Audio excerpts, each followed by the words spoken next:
자, 개그우먼 박나래 씨의 사태 도대체 어디까지 뻗어갈지 이제 예측하기 어려운 지경까지 됐습니다. 이번에는 박나래 씨의 전 남자친구가 경찰에 고발됐다고 합니다. 그 전말 한 유튜버가 이렇게 전했습니다. 집 도둑건이 결정적 사안이었다. 이게 중간에 내부자 소행이라는 기사가 나왔단 말이에요. 내부자로 그 의심받는 3인이 매니저 2명에 스타일리스트 1명이었습니다. 전 남친 A씨가 근로계약서 작성 목적으로 개인정보를 적어달라. 그래서 이름, 주민등록 번호, 그리고 주소 등을 자필로 받아갔습니다.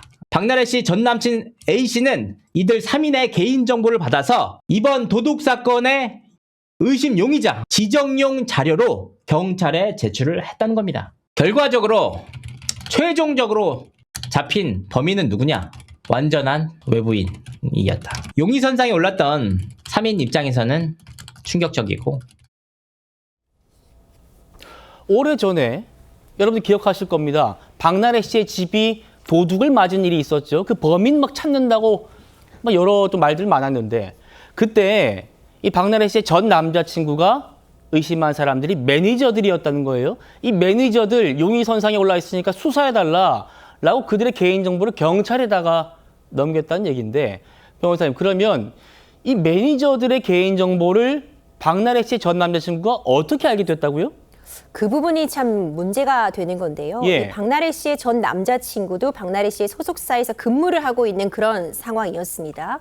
그런데 당시에 매니저와 스타일리스트도 근로계약을 쓰지 않고 뭐 일하고 있었다라는 이야기가 나오고 있는데, 근로계약서를 작성하는데 필요하니까 이름과 주민등록번호 등을 달라라는 요청을 박나래 씨의 전 남자친구가 했다고 하는 겁니다. 네. 그래서 근로계약 작성용인 줄 알고 이들은 이 개인정보를 넘겼는데, 알고 보니 이 정보가 이제 수사기관 측에 이 자택을 자유롭게 출입할 수 있는 그런 명단으로서 참고 자료로서 활용되기 위해서 제출된 걸 추후에 알고 굉장히 배신감을 느꼈다라는 것이 해당 유튜버의 주장인데요. 예. 하지만 이런 내용들은 아직까지는 이제 일방의 주장이기 때문에 아마도 수사기관에서 이 부분에 대한 시시비비는 가려지지 않을까 생각이 됩니다. 서 변호사님, 네. 이게 아직까지 주장인 이유가 이걸 매니저들이 제기한 게 아니에요. 일단 한 유튜버가, 연애 전문 유튜버가 제기한 의혹이고, 실제로 이걸 고발한 것도 매니저들이 아니고 일반 네티즌이라고 해요. 그러면 당사자가 아니잖아요, 이분은. 네. 그런데 저 유튜버 보고 이 남자친구, 박나래 씨의 남자친구를 고발할 수 있는 겁니까? 네, 그러니까 우리 형사소송법 234조의 1항에 보면요, 누구든지 범죄로 의심할 만한 것으로 사료가 될 때에는 고발을 할 수 있다라고 돼 있어요. 규정돼 있거든요. 그리고 예. 이제 이 개인정보보호법이 예를 들어서 피해자만이 어떤 고소를 할 수 있는 친고죄가 있다거나, 그다음에 피해자의 의사에 반해서 고소를 어떤 처벌을 할 수 있는 반의사 불벌죄가 전혀 규정되어 있지 않습니다. 그렇기 때문에 개인정보 유출에 대해서도 제3자가 어떤 범죄 혐의가 분명히 있다라고 판단이 될 때에는 제3자가 고발 조치를 할 수가 있습니다. 그렇군요. 박나래 씨의 전 매니저도 고발 조치도 했다는 소식 조금 전 들어왔고요. 전 매니저들은 박나래 씨가 그제 영상으로 입장 발표한 거, 거기서 이제 법적 대응도 시사했지 않습니까? 여기에 우리도 맞대응하겠다는 입장입니다. 이 사안을 바라보는 변호사의 목소리도 준비되어 있습니다. 박나래 씨가 올렸던 입장문이었죠. 가족처럼 지냈던 매니저 2분이 가족처럼 지낸다. 이런 거 다 필요 없습니다. 우리는 일을 하러 만난 사람들이지 가족이 아니잖아요. 여기서 가족 운운하는 것 자체가 사리 분별이 없는 거고요. 갑작스럽게 퇴사했다. 박나래 씨는 뭐가 문제인지 아직도 모르더라. 문제의식이 없다는 거죠. 지금도 없는 것 같아요. 오해가 쌓이게 됐다. 이렇게 인식하면은 문제 해결할 수가 없는 거예요. 사고 구조에 문제가 있는 거야. 이렇게 가면은 내가 지금 겪고 있는 일이 어느 정도로 중대한 건지를 몰라. 내가 길을 멈췄다고밖에 볼 수 없어요. 변호사님, 그러니까 매니저들과 만나가지고 오해를 잘 풀었다. 이렇게 냈던 입장문도 사실상 거짓말이었다라는 것이고, 그제 영상으로 낸 발표문도 그렇고 매니저들과 관계만 악화시켰을 뿐이다. 이 얘기군요. 그렇죠. 대응이 좀 아쉽다라는 이야기가 계속 나오고 있습니다. 예. 이런 이야기가 나오는 것도 박나래 씨를 아끼고 걱정하는 사람들이 또 많기 때문에 나오고 있는 것이 아닌가 이런 생각도 들긴 하는데요. 대응이 좀 아쉽습니다. 일단 어떤 사과라던가 이런 부분에 대해서 입장 표명이 없었고 여러 가지 의혹들이 계속해서 제기되고 있는데 그 의혹에 대해서 지금 시원하게 밝히기보다는 수사기관에서 그리고 이후에 법적인 절차에 따라 밝히겠다라고 하고 나니까 의혹들이 계속 추가만 되고 있는 형국입니다. 그렇죠. 사실상 매니저와의 어떤 일정 부분 합의는 골든타임을 이미 지난 것이 아닌가. 서로 정말 법정에 가서 끝까지 싸울 수밖에 없는 것이 아닌가 이런 생각도 들고요. 예. 다만 아직까지 박나래 씨가 추가적으로 반박 증거나 자료를 제출했다거나 본인의 입장을 명확하게 밝힌 건 아니니만큼 앞으로 어떻게 대응하느냐에 따라 처벌 여부는 달라질 수 있으리라고 봅니다. 알겠습니다.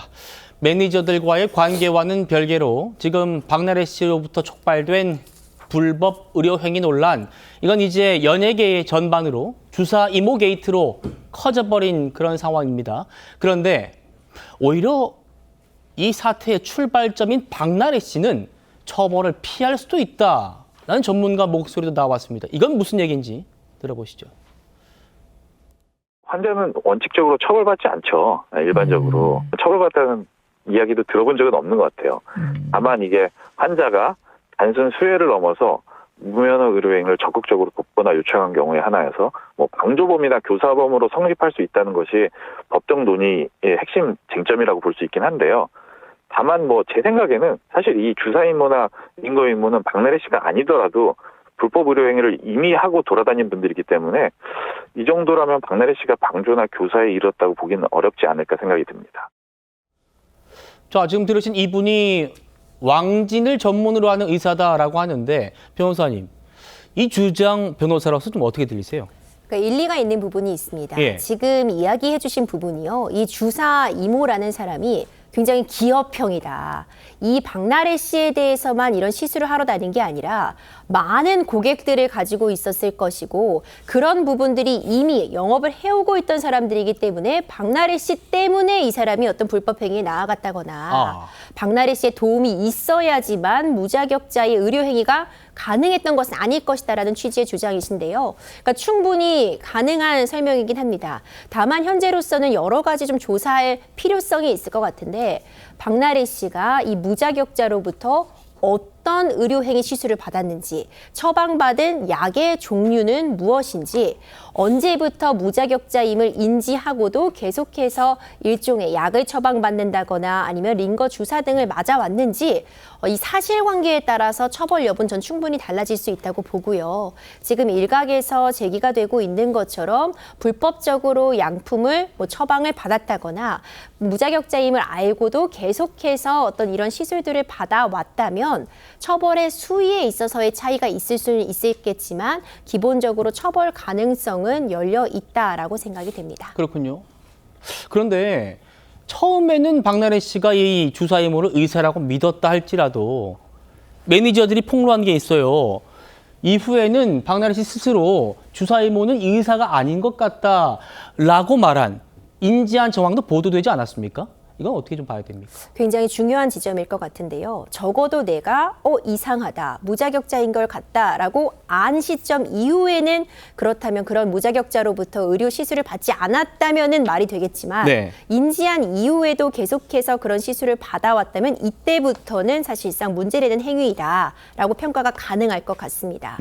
이 의료법에 따르면 무자격자로부터 시술을 받은 환자를 처벌하는 직접적인 규정은 없습니다. 예. 그렇기 때문에 무자격자인지를 알았는지 몰랐는지가 처벌 수위에 있어서 굉장히 중요할 것 같은데 키 씨 같은 경우에는 처음에 병원에서 만났기 때문에 자격이 없음을 인지하지 못했다라고 일단 이야기를 하고 있습니다. 예. 박나래 씨 같은 경우에는 처음에 이 만남을 가지게 된 계기라던가 그 이후에 이 관계를 이어오면서 어떤 역할을 부탁했는지 그리고 실제로 어떤 약을 처방받았는지 이런 부분이 수사기관에서 좀 정확하게 밝혀질 필요가 있고 그에 따라서 처벌 여부가 좀 정해질 수 있어 보입니다.